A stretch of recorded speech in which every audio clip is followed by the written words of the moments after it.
une nouvelle génération, pour ne pas citer le parti politique Génération NC, qui a tenu ce dimanche une conférence de presse. Et ce matin, nous avons le plaisir d'accueillir dans nos studios 2 de ses membres pour nous parler du contenu de cette conférence de presse. Cynthia et André, bonjour. Bonjour.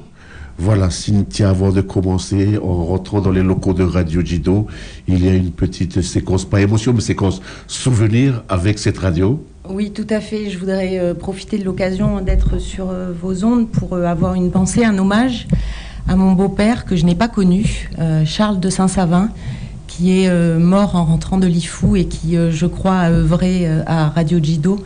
Peut-être que les anciens se souviendront de lui. Voilà, c'était un petit hommage. Merci beaucoup. Il fait partie de ceux qui ont commencé à installer sur les fours, sur la Grande Terre, effectivement, les premières implantations des différentes antennes, des différentes implantations de Radio Jido pour que Radio Jido puisse diffuser aussi.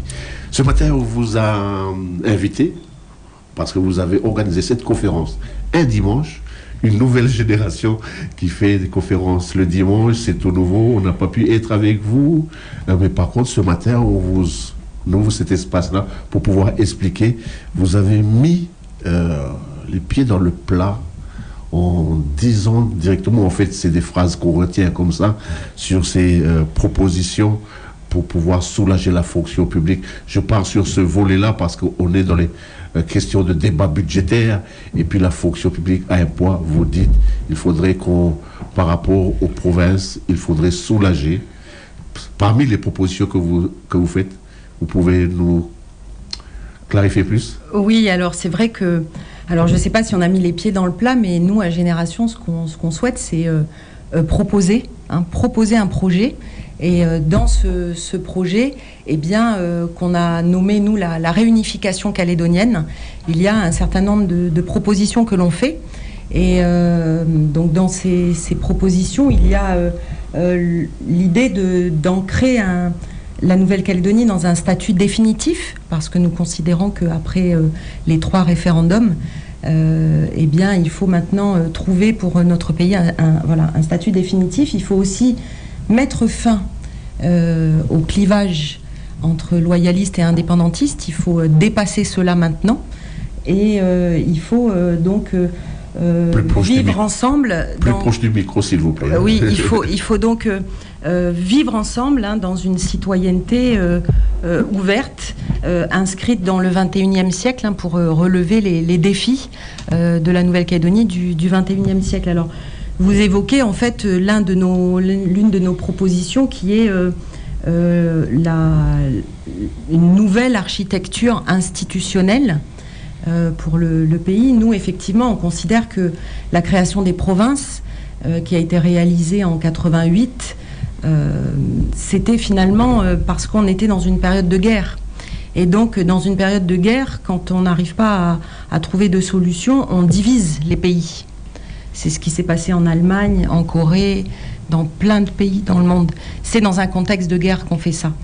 Et les provinces, elles ont joué leur rôle dans ce contexte-là. Mais pour nous, aujourd'hui, elles n'ont plus lieu d'être. Parce que finalement, au même titre que les référendums, elles renforcent les clivages entre indépendantistes et loyalistes. Et donc, maintenant qu'elles ont joué leur rôle, nous, on pense qu'il faut revenir à une cohérence au niveau du pays, en renforçant le rôle du gouvernement, du Congrès, on va dire l'échelon pays, et en renforçant aussi finalement le pouvoir des communes, en donnant les moyens financiers, techniques aux communes qui sont, on va dire, l'échelle proche des gens, d'avoir les moyens de répondre aux problématiques. On voit bien que les provinces, elles ont aussi des limites. Si on prend la question du rééquilibrage, on voit bien que ça n'a pas tout résolu. En province Nord, par exemple, si la région VKP s'est beaucoup développée, je ne suis pas sûre qu'on puisse dire la même chose pour la côte Est. Et donc l'échelon provincial, il n'a pas tout résolu. Pourquoi ? Parce qu'il y a aussi ce manque de cohérence à l'échelle pays. Et on pense, nous, que en revenant sur ces 2 niveaux, on répondra beaucoup plus aux attentes des Calédoniens. Donc vous dites l'expérience des provinces n'a pas favorisé. Pour vous, il est venu s'ajouter dans notre organisation institutionnelle. Et on voit bien aujourd'hui, hein, c'est ce que nous, on appelle le millefeuille administratif. C'est ce que les gens ressentent quand ils doivent faire des démarches. On ne sait plus à qui s'adresser, la mairie, la province, le gouvernement, tout un tas d'institutions. Là, c'était la rentrée scolaire hier. On voit bien le gouvernement dit qu'il faut mettre les masques. La province sud, elle dit qu'il ne faut plus mettre les masques. La province nord, elle dit ah ben non, mais nous, on ne fait pas la rentrée en même temps. La province des îles, c'est encore un autre problème avec les blocages des avions. Donc tout ça n'a plus de cohérence. Tout ça est arrivé au bout. Tout ça, on est au bout du système en fait. Et donc, il faut proposer une simplification de toutes ces décisions, de tout ça. Et les personnes qui travaillent dans les administrations, elles ressentent bien ça. Hein, on leur demande de faire un travail, elles sont bloquées parce que c'est pas la compétence de l'un, c'est la compétence de l'autre. Ah ben non, ben le collègue du gouvernement, en fait, il fait la même chose aussi. Voilà, on est au bout du système. L'intérêt, ce que vous faites, l'intérêt, c'est de poser une proposition pour que les Calédoniens puissent en discuter. Oui, bien sûr. Permettez-moi d'abord de saluer tous les auditeurs de la RDK, hein, du nord au sud, dans les quartiers populaires de Nouméa, sans oublier la 400, comme vous dites très familièrement. Donc, bonjour à tous, et puis à tous les auditeurs qui sont dans les embouteillages.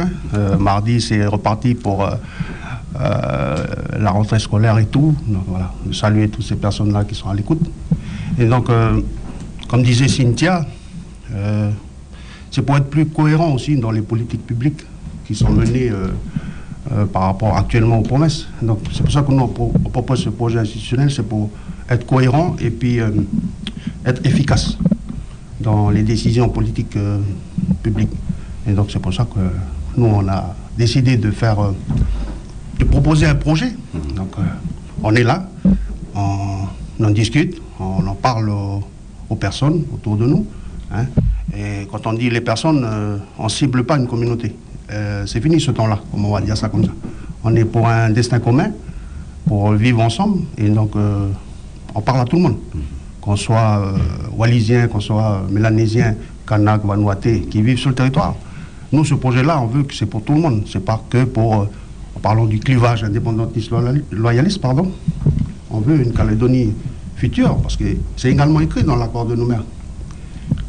Hier, c'était le temps de la colonisation, et demain, c'est le temps du vivre ensemble, du destin commun. Donc nous, on veut construire ça. Et ce projet-là, on le fait en avance parce que beaucoup diront « Ah ouais, mais vous parlez de projet, mais c'est dans 3 mois, dans 4 mois, les législatives. » Mais comme c'est un projet novateur, donc il faut du temps pour expliquer. Donc c'est pour ça qu'on a, dimanche, on a rencontrer les médias pour diffuser ce message du projet, la réunification calédonienne. Une réunification avec cette particularité-là, pour dire en termes de financement, on a mis beaucoup trop d'étages, et puis en termes de poids de la fonction publique, vous touchez du doigt un volet de la problématique du financement du pays qui concerne la fonction publique, supprimer l'étage provincial. Ça peut générer beaucoup plus de moyens ou... Bien sûr, on sait que cette simplification de la hiérarchie institutionnelle, finalement la simplification de toutes ces institutions va générer automatiquement des économies. Alors il n'est pas question de mettre les gens au chômage, il n'est pas question de dire à tous les fonctionnaires et tous les contractuels qui travaillent dans les institutions, demain il n'y a plus de boulot. C'est pas du tout ça. Mais en simplifiant, en donnant aux gens qui travaillent dans les institutions des missions qui vont finalement être plus claires les uns par rapport aux autres, on va organiser une meilleure cohérence. Et la cohérence, eh bien, ça va faire des économies, puisque finalement, quand on fait faire aux institutions plusieurs fois la même chose, il faut dépenser plusieurs fois pour le même objet. Et donc, on peut aussi envisager que sur une très longue période, on ne remplace pas certains départs à la retraite si on s'aperçoit qu'il y avait des choses qui faisaient doublon. Hein. Donc cette rationalisation, comme on dit, évidemment, c'est une solution face à un contexte budgétaire terrible en Calédonie. On voit bien, on n'a plus les moyens. Et puis il y a aussi le fait de ces fonctionnaires, on va dire, fonctionnaires territoriaux ou provinciaux. Il y a on entend beaucoup dans les coups de gueule, dans les discussions de tous les jours, que dans telle mairie, il manque tel directeur technique. Et voilà, donc c'est mutualiser ces moyens humains, c'est surtout le budget de fonctionnement, parce que le budget d'investissement, bien sûr, qu'on va la répartir sur d'autres prérogatives, mais le budget de fonctionnement nous coûte trop cher. Voilà. Et mieux réparti. D'autres points que vous avez proposés, vous dites, vous vous positionnez sur les législatives, vous positionnez pour dire préparons-nous, on a des propositions. Génération NC va soutenir des candidats pour défendre ces projets. Oui, tout à fait. Les élections législatives qui s'annoncent en juin, elles sont très particulières cette fois-ci, puisque finalement, dans l'année qui nous attend, c'est le moment où il va falloir se mettre autour de la table pour voir ce que l'on fait après cet accord de Nouméa. Et donc, nous, on ne veut pas arriver à ce moment-là avec les mains vides. Nous, on arrive avec notre projet, notre proposition pour le pays, la réunification calédonienne. C'est notre contribution. Et les députés, finalement, c'est ceux qui vont, auprès du président de la République, être les premiers à être à leur oreille, si on peut dire, ainsi qu'auprès de tous les parlementaires en métropole. Donc leur rôle, il va être très important dans ce cadre de discussion pour l'avenir du pays. Et c'est pour ça que nous, on veut que nos représentants, ils aient quelque chose dans les mains. Avoir quelque chose dans les mains, vous dites dans votre communiqué, vous voulez impliquer la société calédonienne dans la réflexion concernant les politiques publiques en créant un Sénat. Donc deux volets en fait. Il y a une partie, vous voulez consulter la société civile et être le porte-parole dans les deux chambres en métropole. Oui, vous parlez du Sénat calédonien qu'on a dans notre projet. Le Sénat calédonien, c'est le rassemblement de, comme on parlait tout à l'heure, de la multiplicité des instances consultatives, des comités, des conseils. Donc nous, on souhaite les rassembler au sein de ce Sénat calédonien, où il y aura le Sénat coutumier actuel. Et donc, dans ce Sénat calédonien, il y aura 6 collèges. Donc le collège coutumier et culturel, le collège socio-économique, le collège environnemental, le collège de la jeunesse, très important, le collège solidarité et enfin le collège scientifique. Donc toutes ces personnes qui sont bien sûr de la société civile, il ne faut pas l'oublier, même les coutumiers, ils font partie de la société civile calédonienne, même s'ils sont coutumiers. On dirait que vous allez chanter le CESE là, non? Oui, ben le CESE fait partie de ces instances consultatives. Donc le CESE, qu'est-ce qu'il y a au CESE? Il y a différentes personnes qui sont scientifiques, qui sont coutumiers également, parce qu'il y avait des coutumiers dans le CESE. Il y a la représentation coutumière. Donc toutes ces personnes, ben, ils vont se retrouver au sein du Sénat calédonien que nous, on propose dans le projet. Encore quelques coupes au niveau des institutions. Ah, ben voilà, bien sûr. Vous donnez la réponse. C'est ça. Toujours dans vos différentes propositions, renforcer la place de la Nouvelle-Calédonie dans l'axe Indo-Pacifique. Oui, tout à fait. Vous savez que on assiste depuis plusieurs années à finalement de nouvelles recompositions du paysage on va dire, diplomatique dans la région, avec la puissance de la Chine qui monte. Et on voit bien qu'on est sur une nouvelle route commerciale, en fait, en Nouvelle-Calédonie. Et donc, qui dit route commerciale, cet axe Indo-Pacifique dit aussi route diplomatique. Et dans ces moments-là, ce qui se passe toujours dans l'histoire, c'est qu'il y a le développement militaire. Là où il y a une route commerciale, il y a des bases militaires. C'est comme ça depuis toujours. Et parce qu'il faut protéger cette route. Et donc, nous, on propose que la Nouvelle-Calédonie devienne une base militaire d'envergure européenne, Pourquoi ? Parce que finalement, depuis que le Royaume-Uni est sorti de l'Union européenne, la France et donc la Nouvelle-Calédonie, c'est le dernier pays de l'Union européenne de tout le Pacifique. Et l'Union européenne, elle ne peut pas se permettre d'être absente de cette route commerciale. Et donc, on propose que la Nouvelle-Calédonie puisse accueillir une grande base militaire dans ce cadre-là. Et pourquoi pourquoi ce serait un avantage pour le pays ? Eh bien, parce que, d'abord, qui dit base militaire dit de nombreux emplois. Et donc, c'est une source de développement. Et puis, on sait aussi que les Calédoniens, ils sont attachés à l'uniforme. La suppression, par exemple, du service militaire, c'était une grande perte pour les Calédoniens. Pour beaucoup de garçons, c'était l'occasion de découvrir... apparemment, c'est ton cas, André. Oui. Alors nous, malheureusement, les filles, on n'était pas concernés. Et on attendait que ça devienne obligatoire pour les filles aussi. Mais malheureusement, c'est une décision contraire qui a été prise et qui a vraiment été négative pour tous les Calédoniens qui trouvaient là, finalement, un moyen de s'ouvrir, de partir. Et on sait que quand on est une île, on sait à quel point c'est important de partir pour mieux revenir. Mais nous sommes tout petits, il faut qu'on puisse donner à nos jeunes les moyens d'aller voir ailleurs comment ça se passe.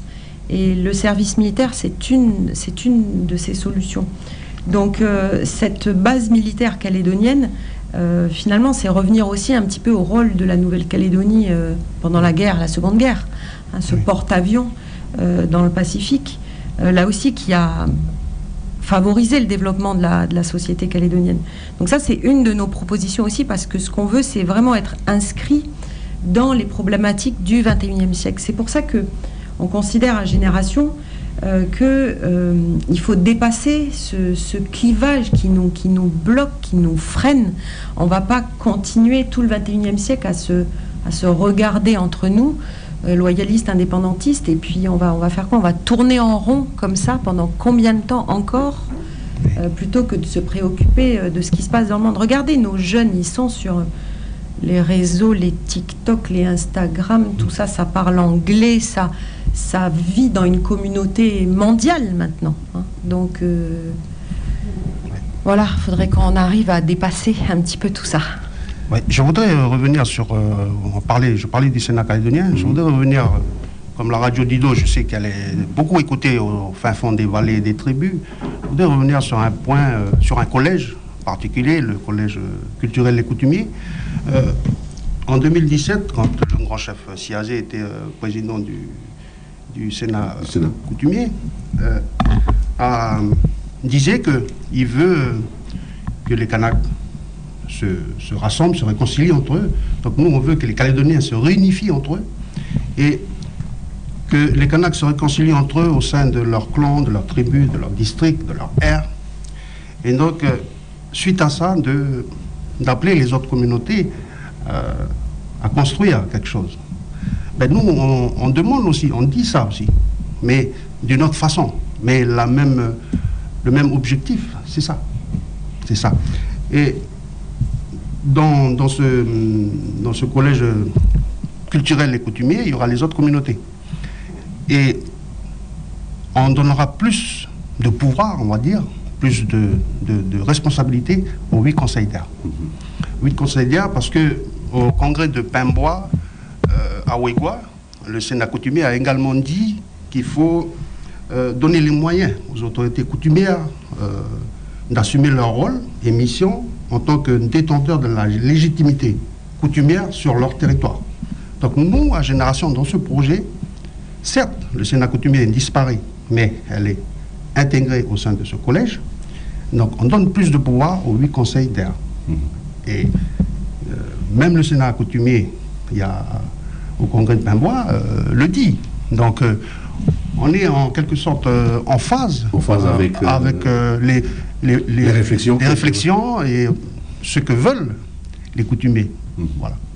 Il y a un point que je voulais que vous puissiez nous clarifier, c'est sur ce point, rétablir un corps électoral glissant. Est-ce que vous pouvez nous... Oui, tout à fait.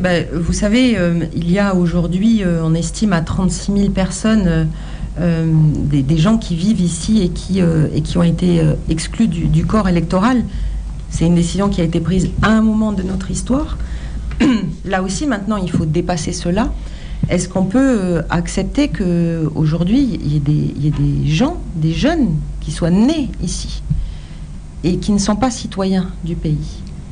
Ça, c'est plus acceptable. Hein. C'est-à-dire qu'on ne peut pas continuer à avoir des jeunes qui vont naître ici sans être citoyens calédoniens, parce que sinon, ça veut dire que c'est quoi être citoyen calédonien, hein? Quel sens on donne à ce mot? Et pour nous, ce qu'on dit, c'est que maintenant, c'est le temps de l'identité calédonienne. Hein. C'est le temps de développer notre sentiment à tous d'appartenance à cette identité calédonienne.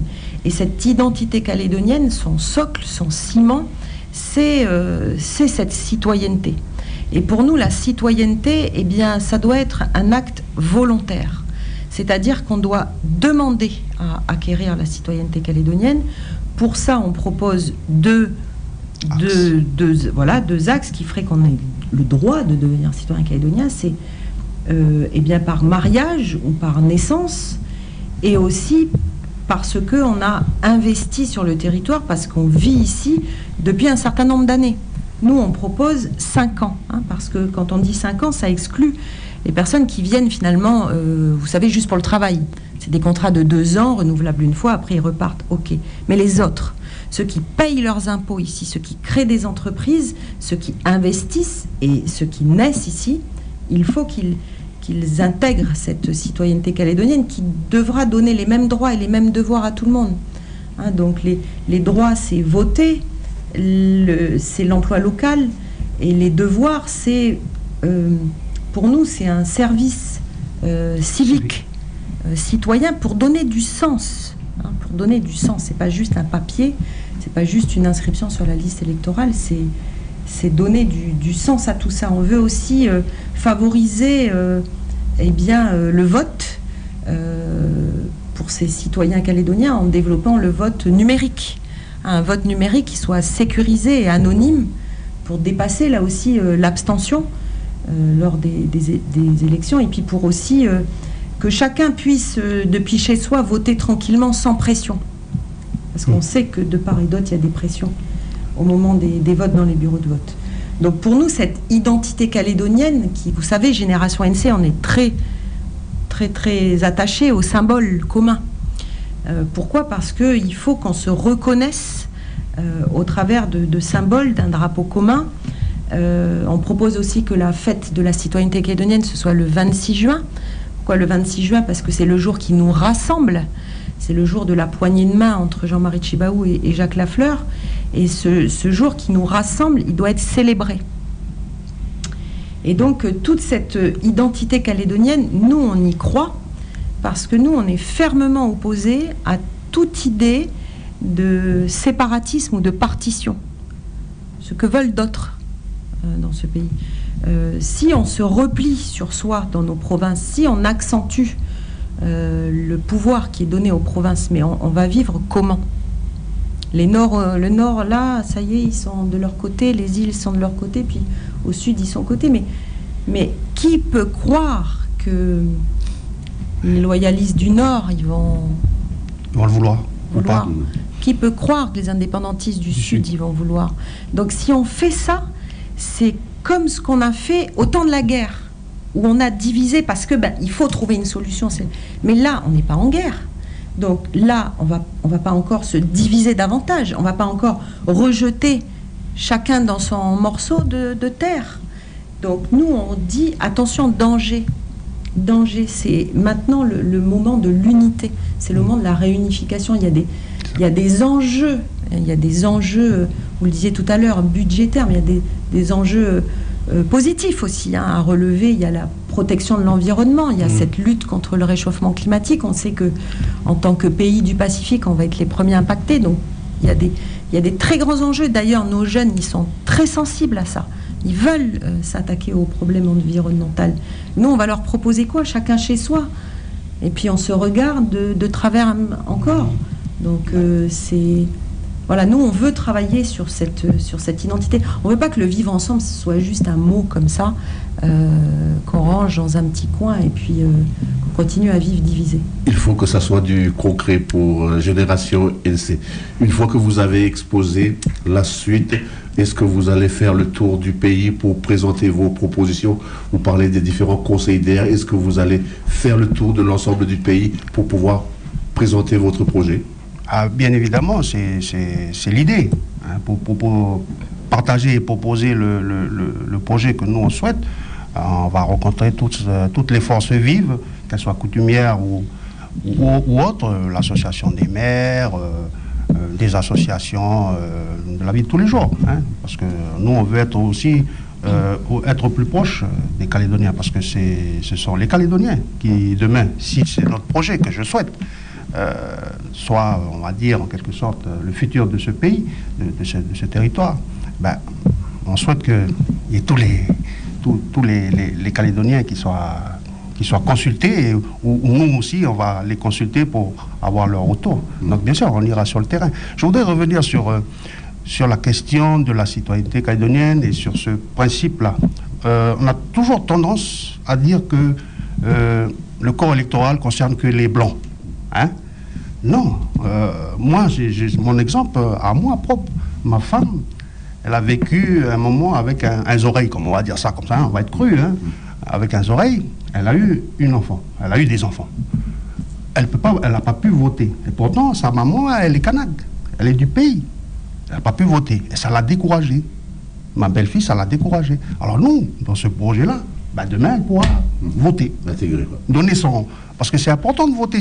Quand on vote, on donne son avis. Même si on ne participe pas à la vie politique. Mais quand on vote, c'est là où un citoyen normal donne son avis, oui ou non, ou pas d'accord, d'accord. Voilà. C'est un exemple que je voulais dire, parce qu'on a toujours tendance à dire que c'est quelqu'un de l'extérieur, c'est des métropolitains ou c'est des Européens. Mais il y a aussi des gens du pays. C'est ça qu'il faut le dire. André et Cynthia, nous arrivons au terme de notre émission. Un dernier mot que vous voulez partager, vous voulez revenir sur un point particulier pour terminer cet entretien? Eh bien, nous allons, comme disait un homme célèbre, expliquer et encore expliquer notre projet, comme disait André, la réunification calédonienne, hein, portée par Génération NC, aller au travers de tout le pays pour porter ce message qui refuse une partition du pays, qui refuse qu'on continue à se regarder de travers. Et nous, on veut proposer quelque chose d'innovant qui nous permette de dépasser nos clivages, qui nous permette d'aller de l'avant, qui redonne du pouvoir et de la cohérence au niveau pays, qui redonne là aussi du pouvoir et des moyens aux échelles de proximité, c'est-à-dire là où on est le plus proche des gens, c'est-à-dire la commune, c'est-à-dire les conseils d'air, pour pouvoir répondre aux enjeux de la vie quotidienne des Calédoniens. Parce qu'on sait que les Calédoniens, en fait, eux, c'est ça qu'ils veulent. Hein. C'est pouvoir vivre en paix, sereinement, donner du travail aux enfants, donner de l'espoir à nos enfants, hein, cet avenir serein qui ferait qu'on n'aurait pas toujours des référendums, des échéances qui nous font se regarder les uns les autres de travers, qui nous empêchent finalement d'avancer dans le monde tranquillement, sereinement, avec nos enfants et pour eux. Donc c'est ça notre projet de réunification calédonienne. Un dernier mot, André? Oui, on ne veut plus vivre côte à côte. On ne veut plus vivre province nord, province sud, province sud. Nous, on veut vivre ensemble. C'est pour ça qu'on dit qu'on veut une Calédonie une et indivisible. Voilà. C'est tout dit. Hein. Voilà. J'ai résumé en 3 mots. Voilà, une et indivisible. Voilà le message qui est proposé par Génération NC. André et puis Cynthia, merci beaucoup de votre passage. Merci beaucoup et merci à tous les auditeurs de Radio Djido qui nous ont écoutés, qui nous ont fait cet honneur ce matin. Merci à vous. Merci pour l'invitation et merci aux auditeurs. Voilà, c'est toujours un grand merci à nos 8 grandes chefferies des 8 grandes chefferies du pays, Joubert Capomé, de nous accueillir. Et puis on dit à nos auditeurs merci et puis continuez à faire de bons choix durant cette belle journée. Merci beaucoup.